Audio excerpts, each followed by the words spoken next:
seseorang. Ternyata seseorang itu malaikat, memberikan 3 pertanyaan utama, tapi ada 2 pertanyaan tambahan.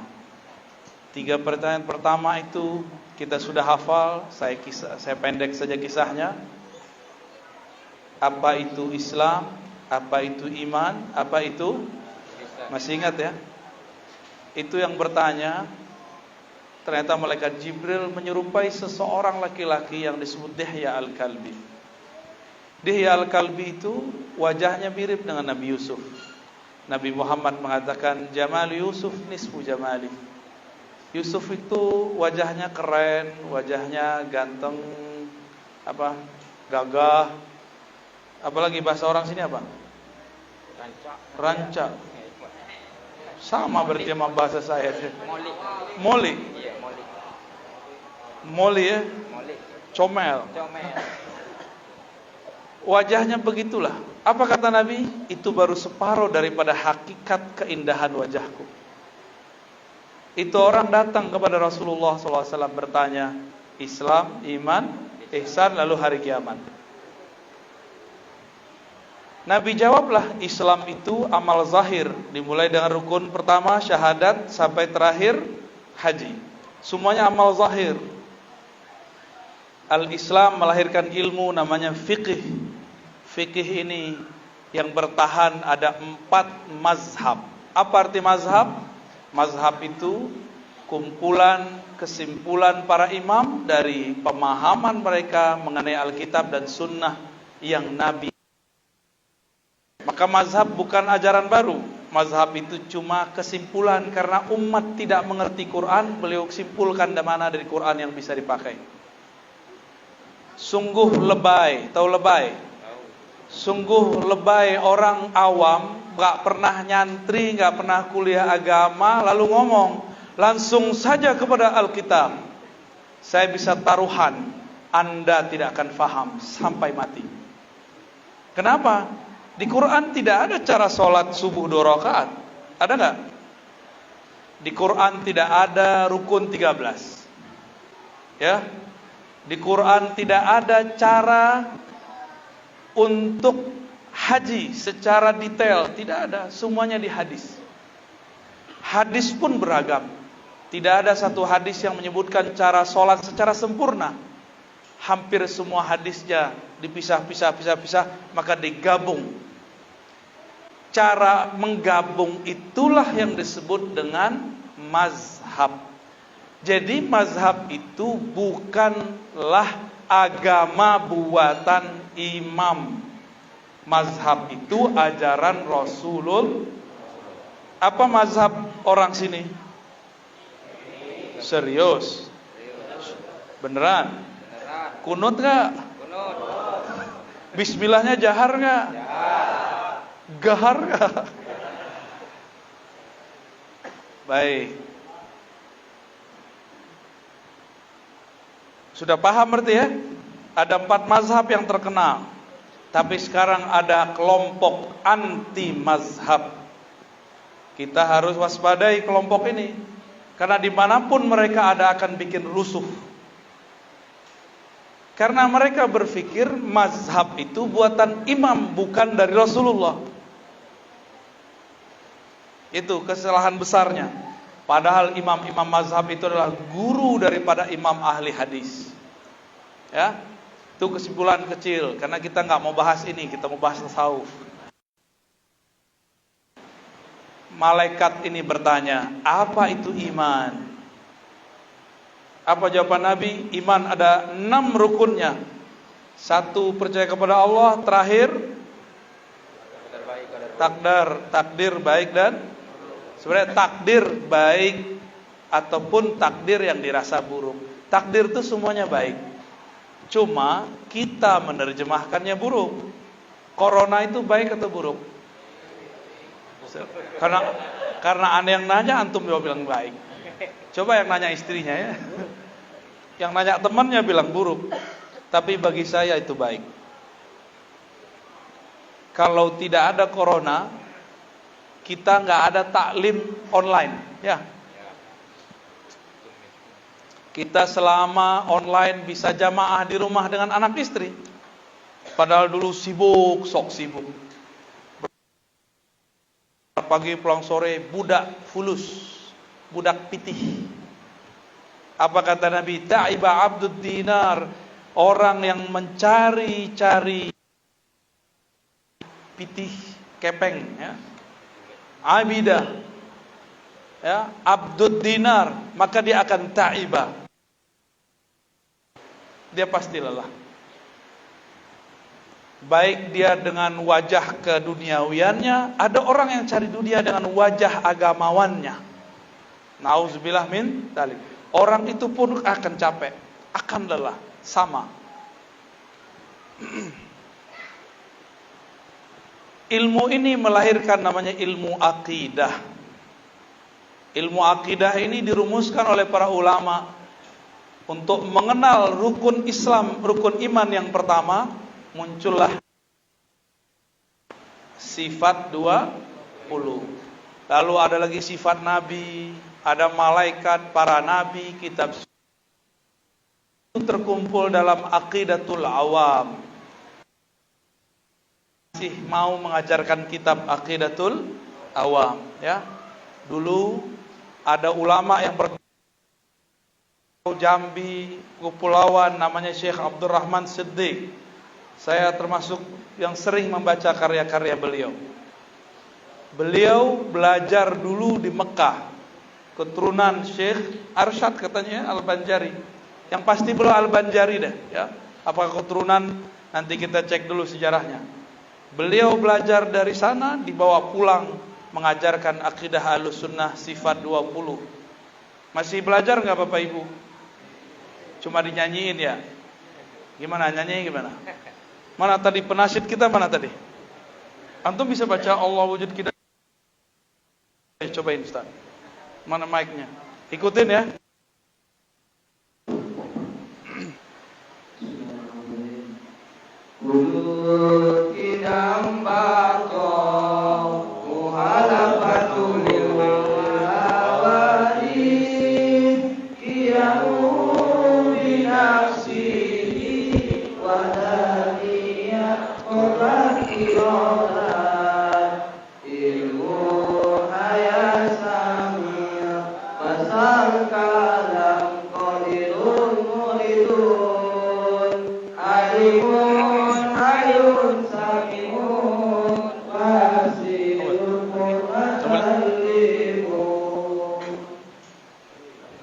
Udahan. Ntar ya, minum dulu. Syukran. Ya.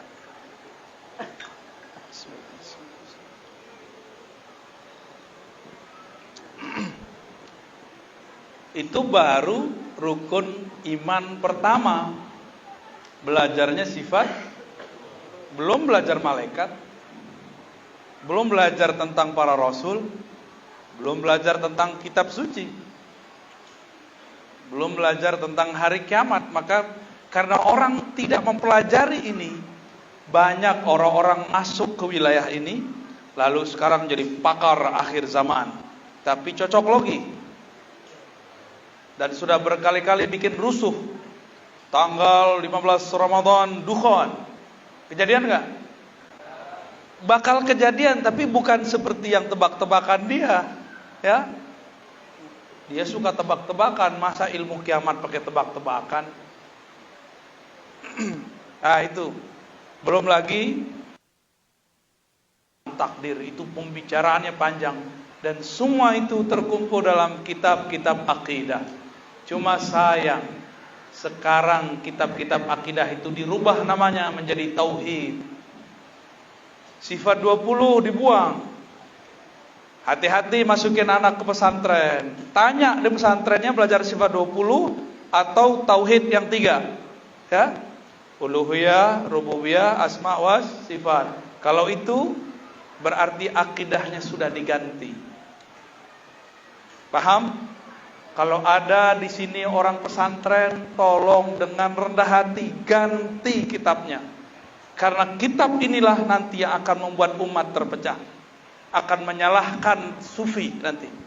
Jadi orang yang berakidah 3 ini, mereka akan mengatakan orang tawasul syirik, orang Sufi-sufi bertarekat penyembah kubur. Sufi sebagai agama baru. Orang maulid Nabi dianggap sama dengan Nasrani. Itu karena 3 tauhid tadi. Ya, di sini ada maulid ya? Ada. Yakin? Yakin. Katanya sama dengan Nasrani loh. Mau? Ridho nggak digituin? Ya, harus ada eksekusinya. Ganti kajian-kajiannya. Ya, jangan iya aja tapi nggak ada eksekusinya. Baik, udah langsung kenceng aja ya. Maaf. Dan udah gerah soalnya. Terus yang ketiga pertanyaannya apa? Al-ihsan. Wahai Muhammad, apa itu ihsan? Apa jawaban Nabi sallallahu alaihi wasallam? Anta'budallah ka'annaka tara. Engkau mengenalnya, engkau menyembahnya seakan memandangnya. Nabi mengatakan tara, bukan tudrik. Itu 2 hal yang berbeda. Dalam surah Al-An'am, la tudrikuhul absar. Dia tidak dapat diperoleh, dicapai oleh mata, oleh pandangan. Sedangkan di hadis ini, ka'annaka tara, seakan engkau melihat. Tara dalam bahasa Arab bisa berarti dengan qalbu atau dengan ruh. Tapi kalau absar pasti dengan mata fisik. Allah tidak dapat dipandang dengan mata fisik, tapi dapat dirasakan dengan ruh. Itu maksudnya. Anta'budallah, maka kalimatnya anta'budallah. Anta'budallah ada tersembunyi di situ anta. Engkau menyembahnya ka'annaka, seakan-akan engkau. Barangkali dirimu, wahai yang menamakan dirinya engkau. Aku harus kenal aku itu baru bisa menyembah. Yang disebutkan di situ, fa illam takun tarah, jika engkau tidak dapat melihatnya, fa innahu yara, yakini saja, rasakanlah bahwa dia sedang memandangmu. Lain terasa. Bisa ngerasain nggak? Soalnya saya lihat ada orang yang dengerin lagu Minang tadi ya. Berarti dia bisa bahasa Minang tuh. Bapak Ibu yang melakukan Allah, ilmu ihsan ini bukan ilmu fisik. Fisik tadi fikih. Ilmu iman ke akal, masuk ke kolbu, sampai kolbu berhenti. Ihsan ujung kolbu terus ke dalam ruh. Dulu saya keliru, saya mengira ihsan itu hanya di kolbu. Ternyata dia tembus sampai ke dalam ruh. Itu 2 hal yang berbeda. Kalau orang belajar fikih saja, belajar hukum, tidak belajar ilmu ihsan, nanti dia suka nyalah-nyalahin orang.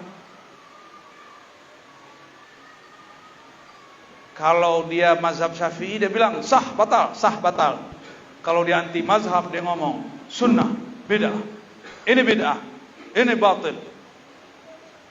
Jadi bukan kemarin ya, tadi pagi kita sholat di salah satu masjid di Payakumbuh.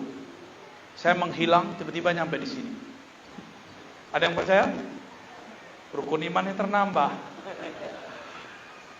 Menghilang dalam tidur, tahu-tahu udah nyampe di Pematang Rebah. Rebah apa rebah? Emang ada yang rebah gitu ya?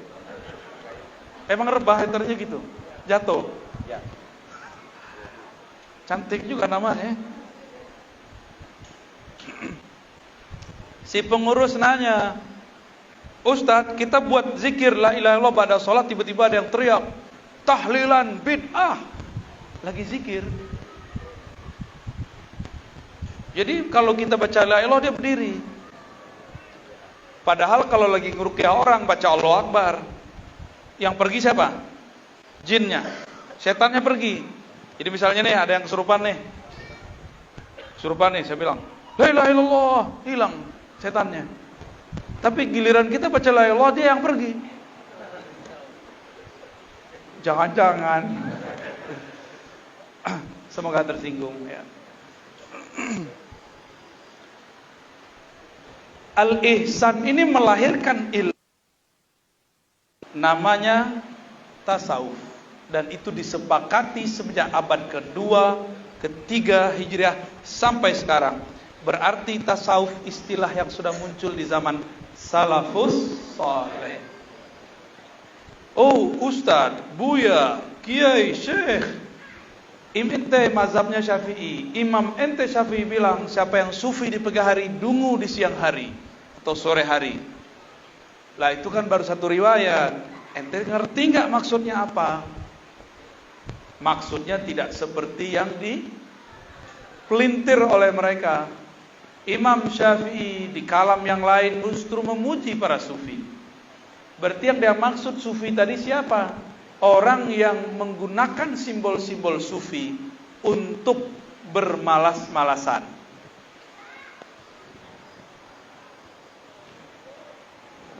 Ada nggak begitu? Menggunakan simbol-simbol sufi, misalnya tasbih pagi-pagi, orang kerja dia tasbih. Ditanya, bro kerja nggak? Saya sufi.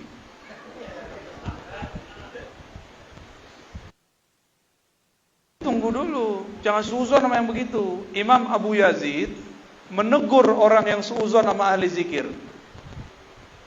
Masih ingat ceritanya? Mungkin saya pernah berkalam menjelaskan itu di beberapa kajian ya. Diejek oleh imam masjid. Kata imam masjid, Bayazid, makan apa kau pagi ini? Orang kerja kau duduk di masjid. Orang kerjanya tasbih. Tasbih. Kata si, apa kata Bu Yazid? Ya Rabb, solatku tidak sah. Masa imamku tidak percaya bahwa Allah memberikan rezeki kepada orang yang bekerja dan berzikir? Diulang. Tadi ya, bisa kualat atau Abu Yazid asli sufi. Kolbunya tidak nyangkut kepada duit, maka dia duduk di masjid hanya memikirkan. Lain dengan orang, zahirnya berzikir, dalamnya pitih, kepeng. Punya murid supaya ngumpulin duit, ada juga tuh.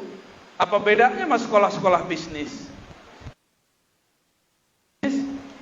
Ternyata manajemen sekolah dipinjam jadi manajemen toroikot. Dan itu bukan hanya di sini, di mana-mana. Dan jangan sampai terjadi pada kita. Ya. Tasawuf sudah ada semenjak namanya abad kedua Hijriah. Lalu di abad ketiga Hijriah muncul tokoh-tokohnya lebih banyak lagi. Ada namanya Imam Ma'ruf Al-Kharqi. Imam Ma'ruf Al-Kharqi berguru kepada Habib Al-Ujaimi.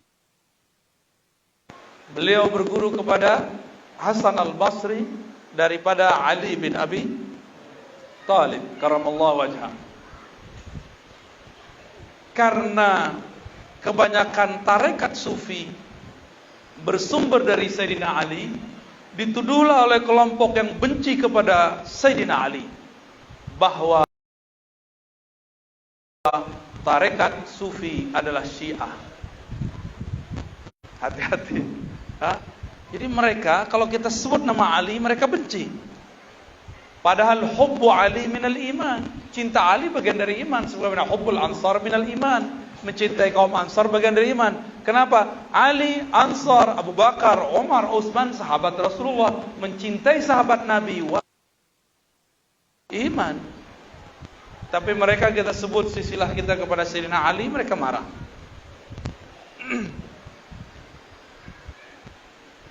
Tadi Ma'ruf Al-Kharqi punya murid, ya, Sari Sakti. Beliau punya murid namanya Junaid Junaid al-Baghdadi inilah kemudian yang disebut Sayyid At-Taifah. Beliau lebih muda daripada Imam Yazid, wafat sama dengan Imam Muslim, Sahih Muslim tahun 261. Salaf bukan. Salaf itu ujungnya 300. Imam Abu Yazid wafat tahun 261. Beliau imam dalam thariqat Naqsyabandiyah, Khalwatiyah, Surawardiyah, Idrisiyah, dan thariqat yang lain.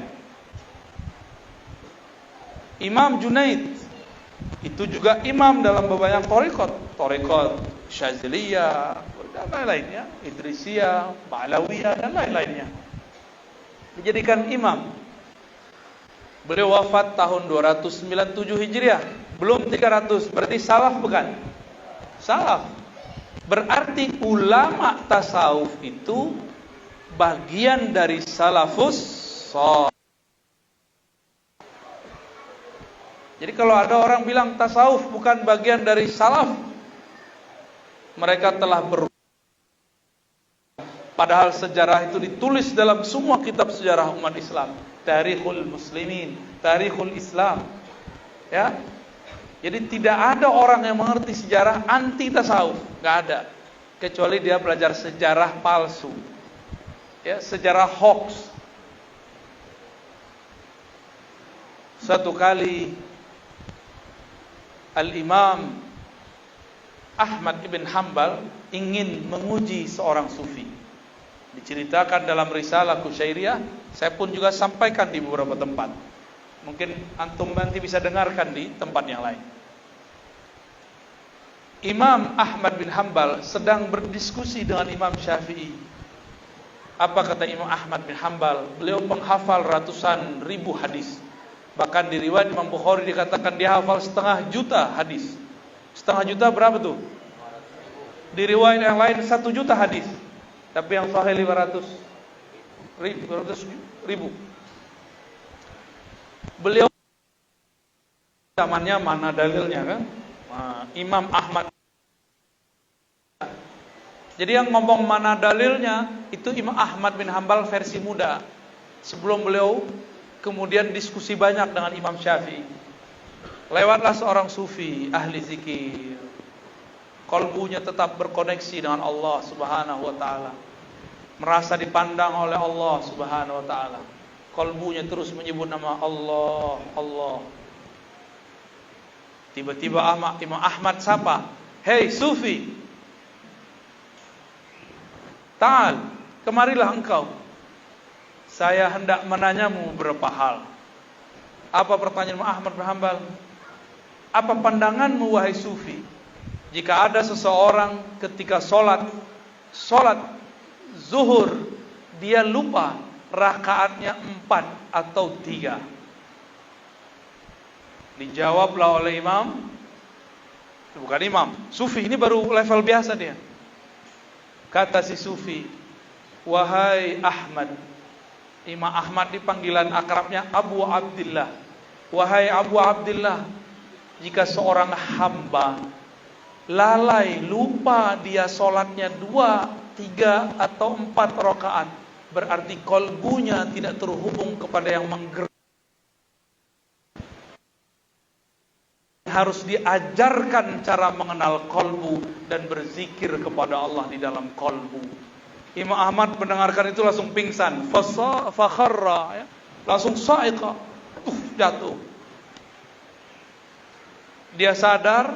Imam Syafi'i colek, "Apa kataku?" Kata Imam Syafi'i tadi, "Kalau ada sufi lewat, jangan kamu uji-uji, kebakar tar, ya." Dulu ngujinya begitu, kalau sekarang ngujinya lain. Ngujinya pakai batin. Hati-hati antum, ya, bisa mental. Ngambil berkah boleh, nguji-nguji jangan, ya. Husnuzon wajib, su'uzon haram. Paham? Masa sufi, masa belajar tarekat ngukur-ngukur makom orang, ya? Itu nggak benar, itu bukan sufi. Baru belajar kebatinan tapi atas nama tarekat. Hati-hati, beda-beda tipis. Beda-beda tipis. Kalau orang belajar tarekat sibuk dengan kolbunya, dia tidak sempat memikirkan kolbu orang lain. Paham ya? Maka dia nggak sempat, apalagi ngomongin aib orang lain, nggak sempat. Tapi antum kalau masuk ke majelis-majelis tertentu sekarang, orang ngomongin makom kayak dia sudah ngelewatin semua makom. Yang paling lucu ada murid. Kata si murid, dia punya 2 guru. Bro, akhi, sepertinya makom Syekh Fulan lebih tinggi dari Syekh Fulan. Wow. Murid bisa mengukur makom 2 guru. Berarti muridnya lebih tinggi daripada gurunya. Ya. Bagaimana mungkin anak kecil yang tidak tahu berenang bisa menyelami air laut yang dalam? Gak mungkin. Qalbu masyayikh itu ada yang ibarat sumur yang dalam. Siapa yang berani terjun ke dalam? Gak bisa keluar. Ada qalbu syekh seperti air mengalir di sungai-sungai. Airnya deras, tapi di atas tenang. Antum coba-coba menyelam, tenggelam, hanyut. Ada beberapa qalbu masyayikh, pangkatnya pangkat kutub, seperti samudra. Ombaknya besar, ujiannya Masya Allah, tapi orang dapat berkah banyak dari sana. Nelayan dapat berkah, orang yang cuma wisata dapat berkah, macam-macam dapat berkah. Itulah qalbu para ulama wali yang kutub. Semoga kita dapat bertemu dengan mereka. Amin ya rabbal alamin. Orang berpangkat gelar-gelar thariqat belum tentu sampai ke makom itu. Kadang-kadang Allah sembunyikan mereka di antara orang-orang biasa. Bahkan disembunyikan dalam terang. Inilah yang paling rumit. Allah menyembunyikan dalam terang. Jamaah yang dimuliakan Allah, ilmu tasawuf melahirkan metode-metode dalam mengenal diri dan mengenal Allah. Itulah inti daripada belajar tasawuf. Mengenal diri lalu mengenal Allah. Zikir nomor 2, talqin nomor 3, suluk nomor 10. Kenal dulu baru suluk. Jangan suluk dulu baru kenal. Gak ada nilainya nanti. Kita suluk tapi gak kenal diri. Gak kenal yang disembah, gak kenal yang menyembah dan disembah. Makanya ayatnya jelas dalam surat Az-Zariyat, wa ma khalaqtul jinna wal insa illa liya'budun. Saya juga sering memakai ayat ini.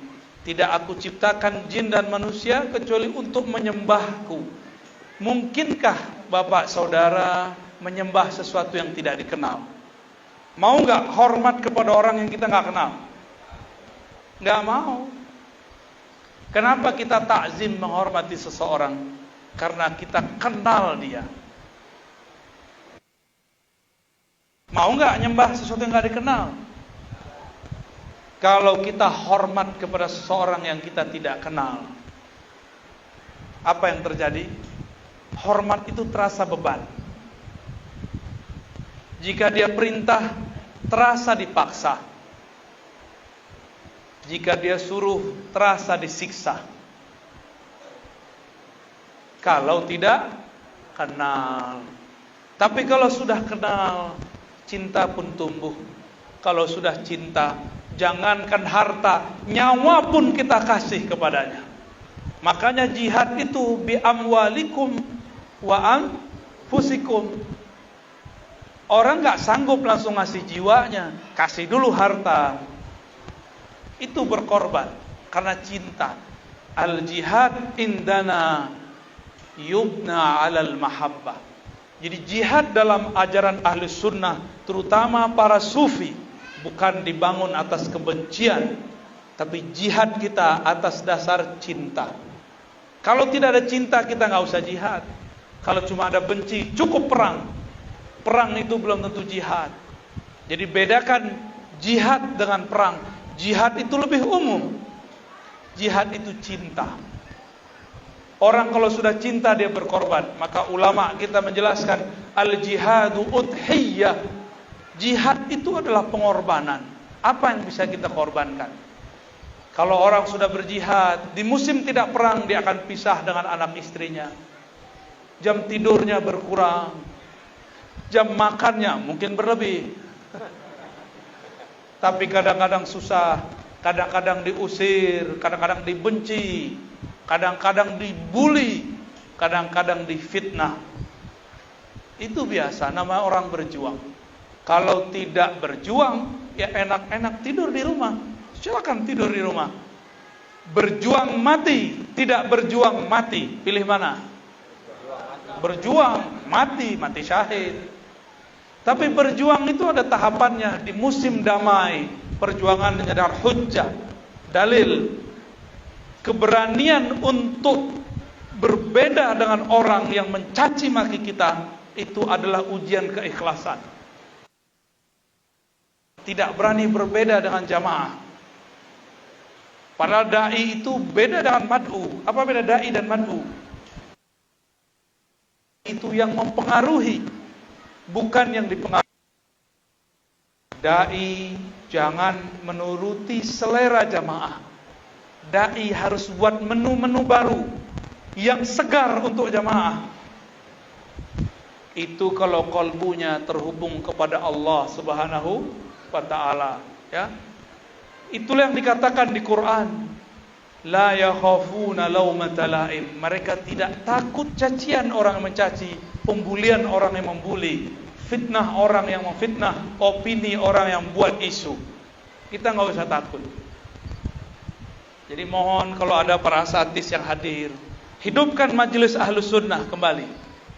Oh nanti jamaah kita bubar. Insya Allah nggak bubar kalau antum istiqomah. Emang jamaah langsung rame? Kan enggak. Buat 2 orang dulu, 3 orang. Kami melakukan itu bertahun-tahun. Ngaji 1 orang, ngaji 2 orang, 10 orang, 100 orang, baru kemudian jadi rame. Supaya kita tahu rasanya berjuang. Dulu awalnya pasangan kita nggak ridho kita tinggal, sekarang ridho kita tinggal.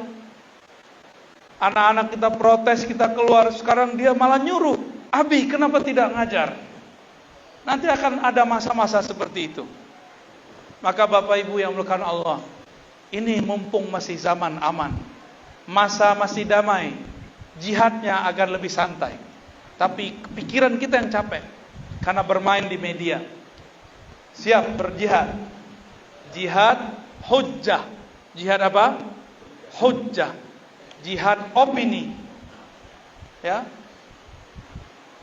Bapak Ibu yang dimuliakan Allah, dari tasawuf muncullah teknik-teknik untuk mendapatkan ihsan. Jadi tasawuf itu bukan belajar kebatinan. Tasawuf itu bukan belajar perdukunan. Tasawuf itu tidak ada kaitan dengan gila. Tasawuf itu tidak ada kaitan dengan sakti, tidak ada. Tasawuf itu engkau ibadah seakan memandangnya. Jika tidak dia rasa.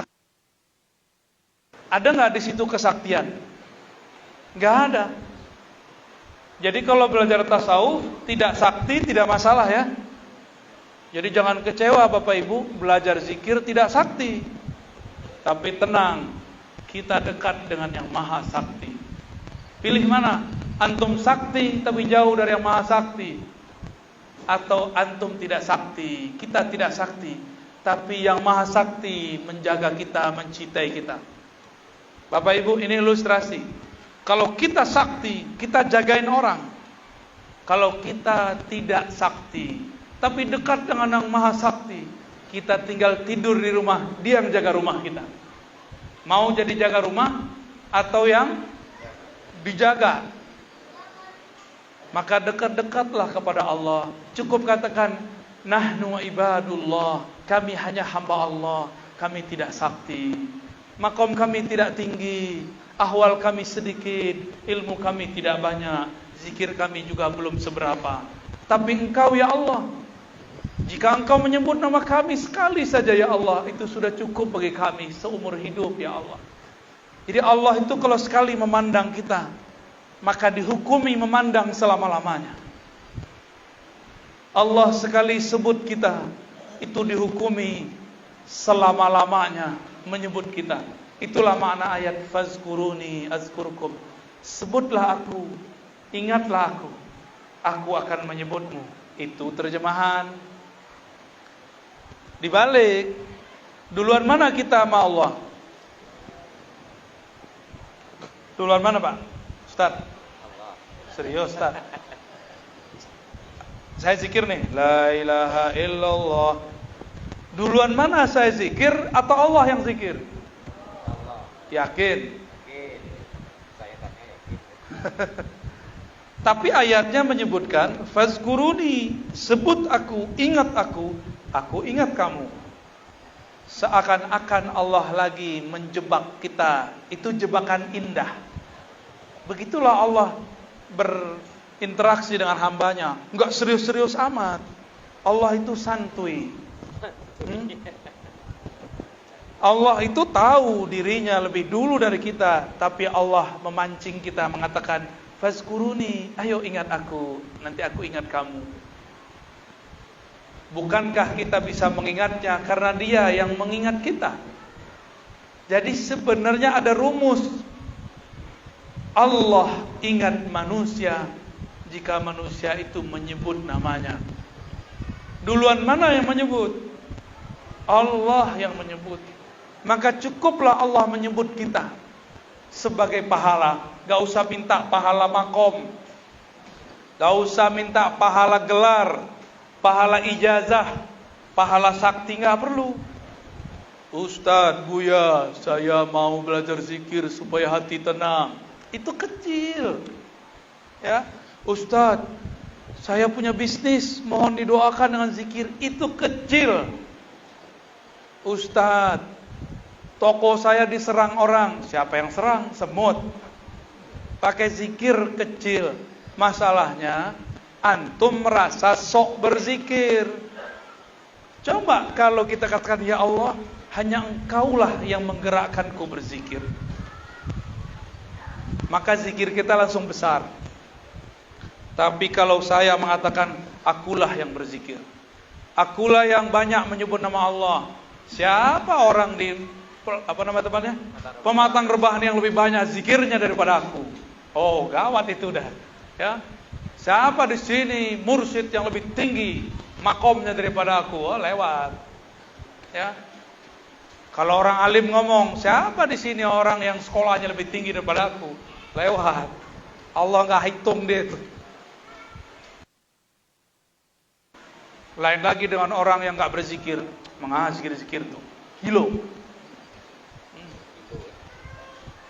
tergila ente, gak nyambung. Itu namanya cocok logi. Sebanyak ini orang berzikir gak gila-gila, kenapa ente gak buat kaidah berzikir membuat waras? Itu cuma ada nonton 1000 orang, ada yang satu orang gila belajar zikir tambah gila.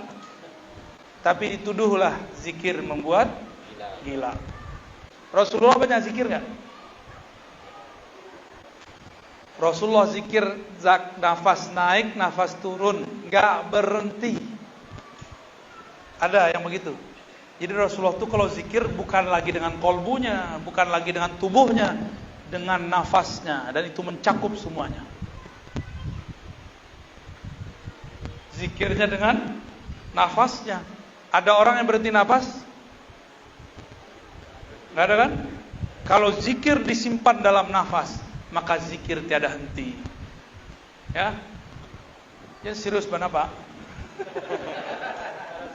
Ya, buka selamat tuh. Ya, serius mana?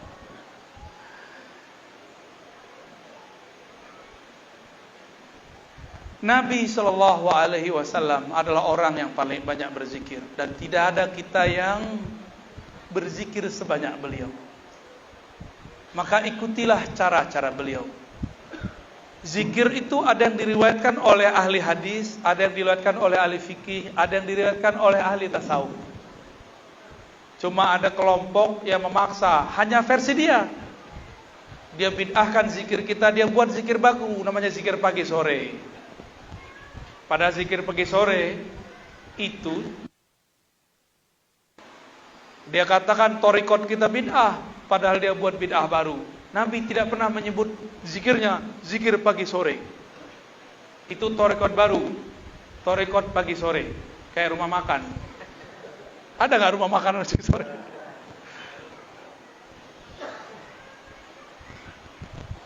Nabi tidak menyebut zikirnya dengan istimewa ulama itu.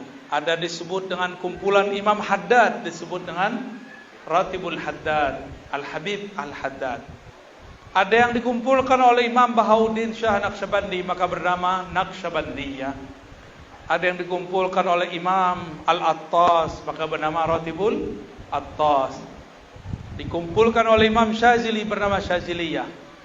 Ada yang dia sebut dengan Nasr, ada yang disebut dengan Bahar, dan lain sebagainya. Itu cuma sebutan, bukan buatan imam, tapi imam hanya mengumpulkan. Imam Ibnu Athaillah Sakandari, murid dari Abul Hasan Syazili atau murid dari Abul Abbas Al-Mursi, lebih tepatnya murid dari Al-Mursi. Ibnu Athaillah mengatakan, la tatruki dzikra li'adami hudurika ma'allah. Jika engkau zikirnya tidak khusyuk, jangan tinggalkan zikirmu. Apa yang kau lakukan? Teruslah berzikir. Karena zikir bukan cari khusyuk. Jika engkau tidak tenang dalam berzikir, jangan engkau tinggalkan zikirmu. Karena zikir bukan untuk tenang. Zikir itu untuk menyembah Allah. Aqimis salata lidzikri. Surat Thaha ayat 14. Tunaikanlah, usahakanlah menyempurnakan salat. Jadi bijinya salat mengingat Allah Subhanahu wa taala. Jadi kalau mau latihan khusyuk, latihan zikir. Imam Ghazali menyebutkan dalam Ihya Ulumuddin jilid 3, Syarah Ajaibil Qalb, yang berzikir itu lisanmu atau kalbumu? Mana yang benar berzikir? Lisan atau kalbu? Beneran? Udah belajar belum? Baru zikir-zikir kan? Makanya la ilaha illallahnya gak enak. Karena la ilaha illallah itu bukan makanan lisan. La ilaha illallah itu makanan kalbu. Maka harus mengetahui kemana zikir ini mau diarahkan kalau ingin menikmati zikir la ilaha illallah. Karena Nabi mengatakan Allah mengharamkan orang yang membaca zikir la ilaha illallah dengan jiwanya atau kolbunya. Berarti harus belajar dua metode zikir. Zikir dengan nafs, jiwa. Zikir dengan kolbu. Ada dua metode zikir. Ah payah Ustaz. Yang simple lah Ustaz. Ini bukan ilmu ikan teri, ilmu ikan kakap. Ini bukan imitasi. Ini emas. Ini bukan kelereng, atau kelereng. Gundu. Ini permata di dalam laut. Ini bukan cincin batu biasa yang dijual di tepi jalan, diobral. Ini harus dijemput kepada ahlinya. Kami memanas-manasi aja. Manas-manasin boleh gak? Terbakarin Bapak Ibu ya. Belajar cara memursyidnya ya. Bapak Ibu yang mulakan Allah, Imam Athaillah mengatakan, jika engkau tidak khusyuk berzikir, berzikirlah. Karena orang lalai dalam zikir lebih baik daripada tidak berzikir. Engkau sholat tidak khusyuk, itu lebih baik daripada tidak sholat. Betul kan? Asa barangkali satu saat Allah akan mengangkatmu ke makom yang tinggi. Di saat engkau lupa pengen jadi wali, Allah jadikan engkau wali. Di saat engkau lupa ingin tenang, Allah kasih ketenangan. Di saat engkau lupa pengen khusyuk, Allah kasih khusyuk. Allah tidak mau engkau zikir kecuali saat engkau lupa selainnya. Wazkur rabbaka idza nasita.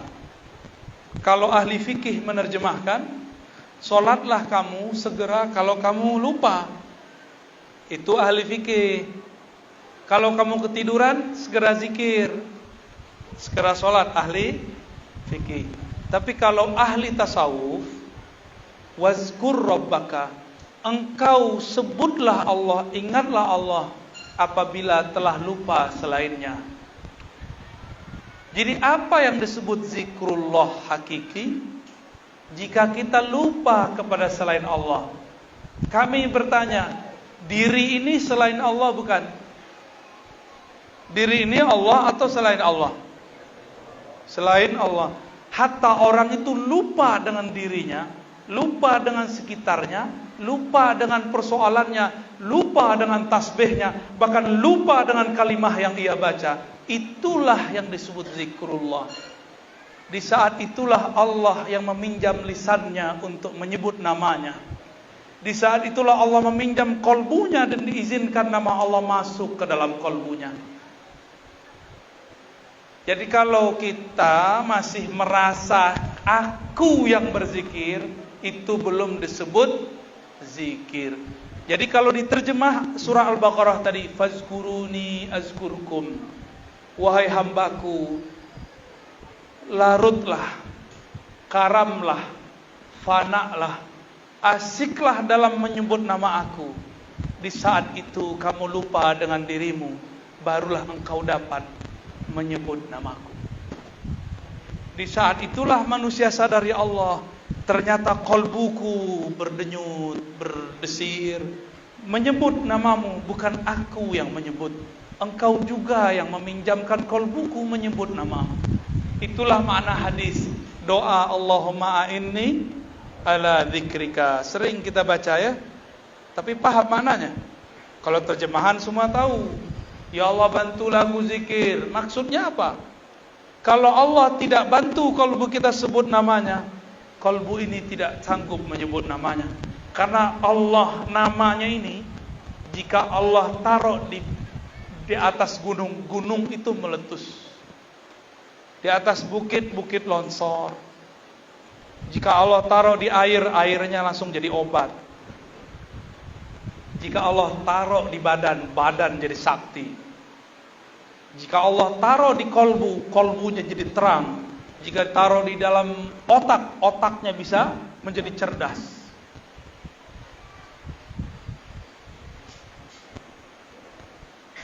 Terserah mau taruh di mana nih.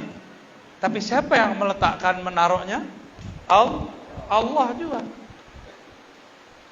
Bapak Ibu yang meletakkan Allah, pendek kata, zikirlah sedikit-sedikit, disiplin.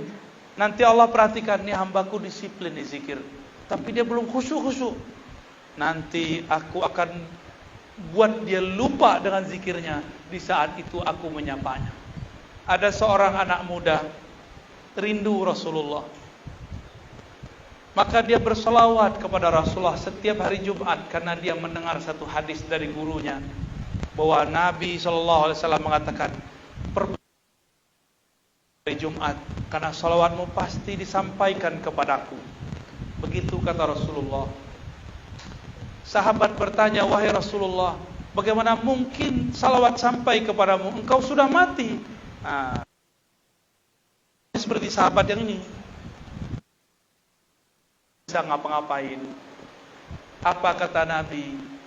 Inna Allah harrama 'alal ardi an ta'kula ajsadal anbiya. Sungguh Allah mengharamkan terhadap tanah dan bumi untuk merusak tubuh para nabi. Jadi jangankan ruhku, tubuhku tidak pernah rusak. Begitu kata Rasulullah. Berarti kalau kita salawat nyampe gak? Hari Jumat langsung dibalas. Bagi orang yang kenal Rasulullah, kullu yaumin jum'ah, yang kenal Rasulullah Dia sholawat setiap hari seakan-akan Rasulullah langsung jawab. Tapi kalau yang masih terjebak oleh lafaz ini, dikira Rasulullah hanya menjawab hari Jumat. Akhirnya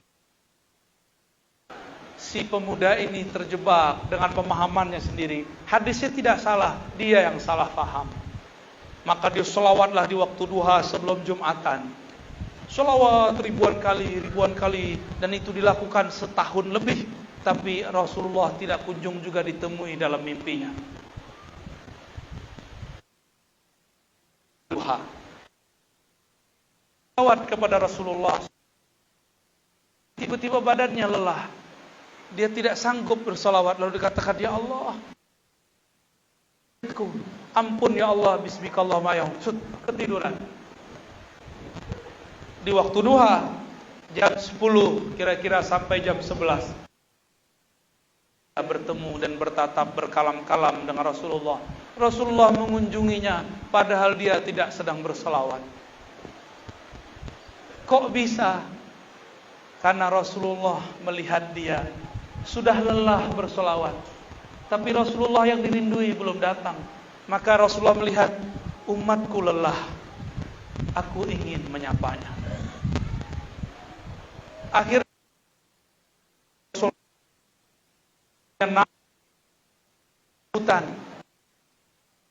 saat sekarang dia girang, dia sallallahu alaihi wasallam. Di situ dia faham kalam Ibnu Athaillah.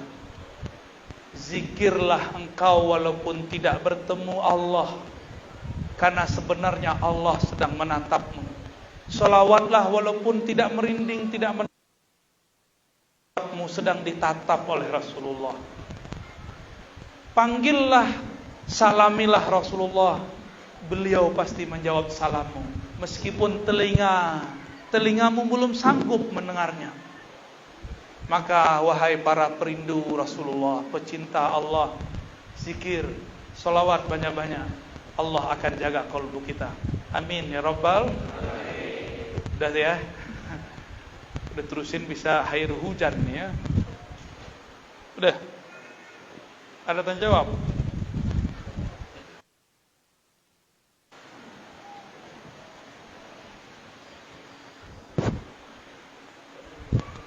Antum aja bacain ya. Baik, kita kalau ada pertanyaan mohon dicatat serahkan kepada kami. 3 pertanyaan, ini ada 1.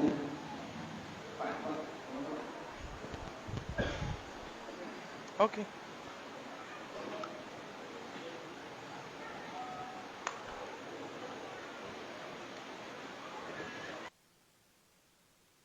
Kami dari Tepilahan. Tepilahan berapa jam? 2 jam. 2 jam. Jauhan aneh. Allahu Akbar. Selamat datang pada Tepilahan. Kami dari Tepilahan semoga beliau sehat walafiat selalu dan bisa segera bersilaturahmi ke Tepilahan. Insyaallah. Diundang. Makanya diundang Ustaz. Insyaallah. Pertanyaan, bolehkah amalan-amalan ribat naura ronanya kami amalkan dalil khair? Kemudian yang kedua, akan yang selawat ahadiyah. Ini jamaah Thariqah YouTubiah ya. Nonton YouTube. Itu salah satu thariqah bid'ah di zaman ini ya.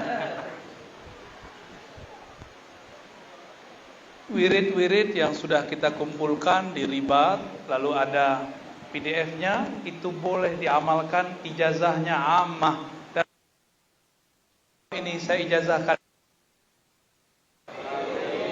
Di dalamnya ada Ratibul Haddad, Wirdul Latif, Ratibul Attas, Hizib Nasar, ada yang dinamakan Haikalul Ma'arif, dan ada beberapa zikir-zikir lain. Silakan diamalkan. Daripada banyak, tapi dulu dikit-dikit, jangan banyak-banyak ya, nanti keracunan. Sholawat ahadiyah, yaitu sholawat dengan menyebut nama zat, yaitu ahad. Allahumma ya Ahad, salli ala Ahmad. Itu intinya. Siapapun yang mengamalkan, silakan diamalkan. Karena itu adalah sholawat azaliyahnya Allah. Ahad, Ahmad, itu azali. Ya, sekarang masa baru alam nyata. Di masa sebelumnya Allah bersalawat kepada Nabi Muhammad dengan mengatakan Ahmad. Ya, gitu. Nanti ada lanjutannya. Allahumma ya Ahad salli ala Ahmad. Allahumma ya Ahad salli ala Muhammad. Allahumma ya Ahad salli ala al-Mahdi khalifatika ya Ahad. Di belakangnya ada kalimat Mahdi. Harapannya semoga kita nanti dijaga oleh Allah dan dijadikan orang-orang yang berjuang bersama Imam Al-Mahdi. Amin ya rabbal alamin. Selanjutnya 3. Assalamualaikum ya. Ini pertanyaan dia, kami dari Kebilangan Inggris. Ada suatu keadaan kaki merasa nikmat ketika berzikir. Namun di titik tertentu ada pula muncul semacam perasaan atau rasa bangga karena telah mencapai tahapan itu. Apakah perasaan bangga itu merusak ibadah hati dan bagaimana menghilangkan perasaan bangga itu ya? Nah, ini yang saya katakan, Bapak Ibu, suluk itu nomor 10. Yang pertama ngaji, ya. Yang pertama itu mengerti dulu ilmunya, baru zikir. Jangan zikir dulu baru. Kalau orang tidak belajar ilmu kolbu langsung zikir, apa yang terjadi? Jika dia girang, dia bangga dengan pencapaian kolbunya. Dan itu disebut nanti ujub atau tafakhur, merasa diri sempurna. Hampir semua mursyid di zaman ini, dulu ada di Riau namanya Syekh Abdul Wahab Rokan, pindah ke Medan ya. Ada Syekh Abdul Ghani. Di Sumatera itu ada Syekh Abdul Wahid As-Salihi, Ibrahim Fahati, Muhammad Tahir. Itu mereka semua ngajarkan satu kitab. Judulnya Ihya Ulumuddin. Khusus bab 21 sudah ada terjemahannya. Silakan kawan-kawan membacanya. Beliau kemudian menyebutkan kelemahan-kelemahan kolbu. Merasa ujub, merasa diri sesuatu. Lalu ada namanya sum'ah. Sum'ah itu girang karena bisa melakukan sesuatu, mendapat sesuatu, lalu melakukan sharing tanpa adab. Sharing, jadi menceritakan pengalaman ahlinya. Nah, itu namanya sum'ah. Rasulullah lebih sulit sum'ah. Tinggal diposting di Facebook, di Instagram, WA, bahkan banyak yang posting di YouTube. Nauzubillah min dzalik. Pengalaman itu mirip dengan pengalaman malam pertama dengan istri. Tidak boleh diceritakan kecuali paham? Keep kalau punya pengalaman. Ya. Jangan itu, masa ngumpul-ngumpul di halakoh yang diceritain masalah itu. Ya, ada sedikit merasa takjub batal. Saya sudah sering sebut, ada orang 20 tahun puasa tiada henti kecuali di waktu yang haram. Apa katanya? Ya Bayazid, sumtu 20 sanah wa ma uftir abadan. Aku sudah puasa 20 tahun, tidak pernah henti. Maksud dia keren gitu ya. Apa jawaban Bu Yazid? Barusan kamu berbuka. Ternyata orang ini baru puasa zahir, belum puasa batin. Ya, cukup. Assalamualaikum ya, kami dari Tarekoh Naksabandi Nur Zikri, Rokas Kuantan Seni. Bagaimana cara mengenal Allah ya? Tanya ke mursyid aja. Ya, cara mengingat Allah. Allah itu diingat dengan apa yang kita bisa kenal. Coba antum bisa ingat aneh nggak ntar? Bisa. Kenapa? Di YouTube. Karena sudah ketemu wajahnya. Kenal wajahnya. Coba ingat orang yang nggak kita kenal, bisa nggak? Ayo ingat-ingat orang yang nggak kita kenal. Gilo, Majnun ente. Kalau mengingat yang nggak dikenal, itu namanya gila. Mengingat itu sesuatu yang dikenal. Kenali dulu dia. Allah memberi kabar, walillahil asmaul husna. Walillahil asmaul husna. Allah punya nama-nama yang indah. Nama-namanya yang indah itu terkumpul dalam satu nama, Allah. Maka mintalah kepada mursyid yang punya syarat ijazah, syarat kemursidan, untuk diberikan talqin yang sahih, dimasukkan kalimah Allah dari lidah diturunkan ke qalbu. Insya Allah nanti tahu cara berzikir nama. Nanti ada lagi namanya zikir af'al, ada lagi di atasnya zikir sifat, ada lagi di atasnya tak terhingga, ya, rahasia. Selanjutnya, Ustaz, saya ingin bertanya, bagaimana teknik dalam zikir yang digunakan perspektif ilmu tasawuf? Sama kan kayak tadi? Baik, yang terakhir, saya memohon Buya berkenan membimbing kami talqin zikir setelah majelis ini. Atas Mahal. Buya, saya ucapkan terima kasih yang tak terhingga. Saya Buya. Bapak Ibu yang saya cintai, yang saya sayangi, ya. Orang yang memegang otoritas zikir itu punya adab. Tidak boleh masuk ke pematang orang lain tanpa izin. Di sini ada mursyid kan? Adab saya nggak boleh nalkin di sini kalau ada mursyidnya, kecuali antum memang tidak berguru kepadanya, atau memang ini wilayah bukan wilayah dia. Sama mursyid di sini jangan coba-coba nalkin di tempat lain kalau ada mursyidnya. Itu adabnya. Kecuali dia datang ke sini atau kita janjian. Itu bisa nanti. Sabar-sabarlah ya. Talqin itu baru terasa dahsyat kalau kenal apa yang ditalkinkan, nama yang ditalkinkan, di mana tempat mentalkinkannya, baru terasa nikmat.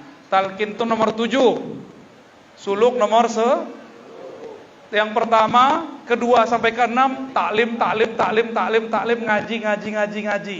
Supaya orang belajar tarekat itu tidak bodoh. Ya. Ngajinya banyakin. Imam Ghazali buat kitab banyak-banyak mau diapain? Tinggi dari Imam Ghazali. Ayo sini uji sama saya dulu, jangan sama Ghazali dulu. Ada yang lebih tinggi dari Ghazali. Ghazali itu mengajarkan zikir qalbu, Allah di qalbu. Tapi dia berikan perangkat ilmu yang canggih sehingga orang faham bagaimana rahasianya. Maka siapapun yang ditalkinkan Ghazali jadi wali, itu seharusnya yang terjadi. Ini baru talkin malah galau, ya. Guruku bener kan nih? Mursyidku jangan-jangan PA nih. Jangan-jangan begitu, malah jadi juri, ya. Kayaknya talkinnya kurang kena nih, ya. Pelan-pelan, ya, pelan-pelan ngaji aja dulu. Kalau ngaji sudah mantap, ilmunya sudah ilmu yakin, baru talqin. Ya. Jadi saya balik metodenya, enggak talqin dulu, enggak baiat dulu, ngaji dulu. Itu yang benar. Apa dalilnya? Dalilnya surat Muhammad. Fa'lam annahu la ilaha illallah. Fa'lam dulu baru annahu la ilaha. Apa kata Imam Bukhari menjelaskan ayat ini pakai judul kitab aja, apa kata beliau? Al-ilmu qabla al-qawli wal amal. Baru ngomong, baru beramal, jangan dibalik. Betul, guru-guru kita pernah mengalami krisis semenjak masa komunis. Orang dilarang ngumpul, akhirnya madrasah, ma'had, dan tempat suluk terpisah. Banyaklah pemimpin-pemimpin suluk tidak bisa baca kitab. Banyak. Sekarang kan sudah mulai bangkit. Sudah mulai bangkit. Akhirnya dulu guru, Buya, Syekh, Tuan Guru, mana dalilnya? Gitu kan? Apa kata si guru? Beramal salah. Ya. Beramal aja lah. Beramal aja lah. Banyak tanya, suul adab. Bukan begitu. Itu dulu. Sekarang kalau ada orang nanya mana dalilnya, kita jabanin, kita jawab, kita layani orang begitu. Karena dia sedang syak. Orang ini sedang ingin memantapkan tahuilah, maka cari tahulah, baru ngomong, baru beramal, jangan dibalik. Maka saya tidak bernafsu mentalkin dan membaiat sebelum orangnya ilmul yakin. Yakin dulu baru ditalkin. Rumus, coba diulang. Yakin dulu baru ditalkin. Apa jalan yakin? Belajar ilmu. Kalau sudah yakin hilang syak. Kalau sudah syak, satu nama disebut di kolbu, bergetar seluruh tubuh.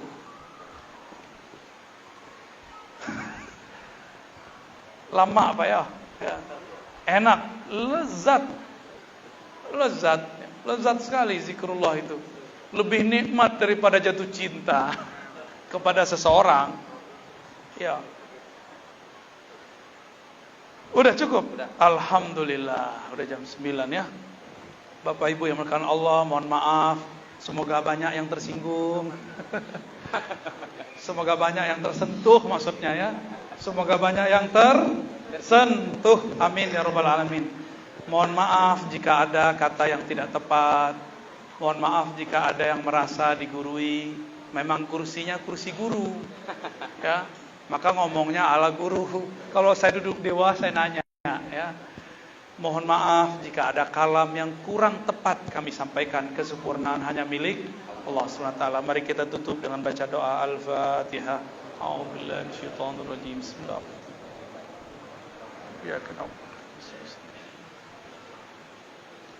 Allahumma ya Rahman ya Rahim ya Sami' ya Basir ya Muhammad.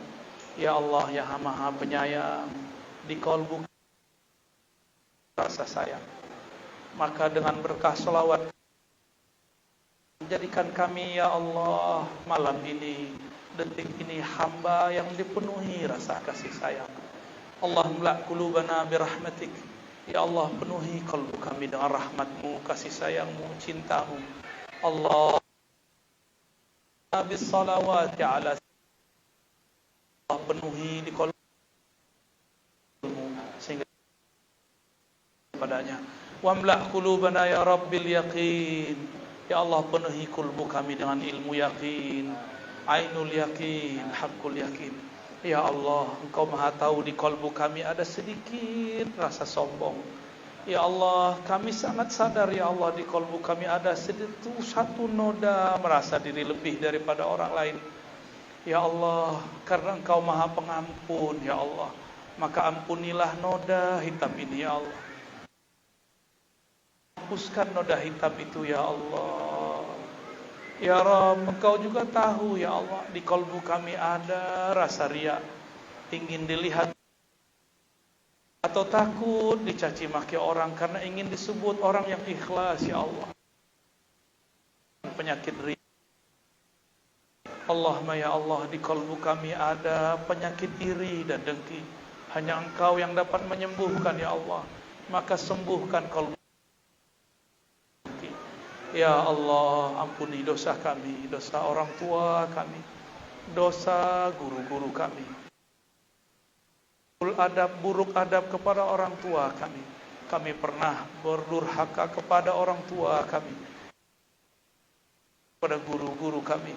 Ampunkan kami ya Allah, rahmati mereka ya Allah. Waj'alhum fi raudatil jinan. Ya Allah, jika mereka sudah wafat, ya Allah, jika mereka masih hidup, ya Allah, kami yang hadir malam ini semuanya hamba-Mu ya Allah.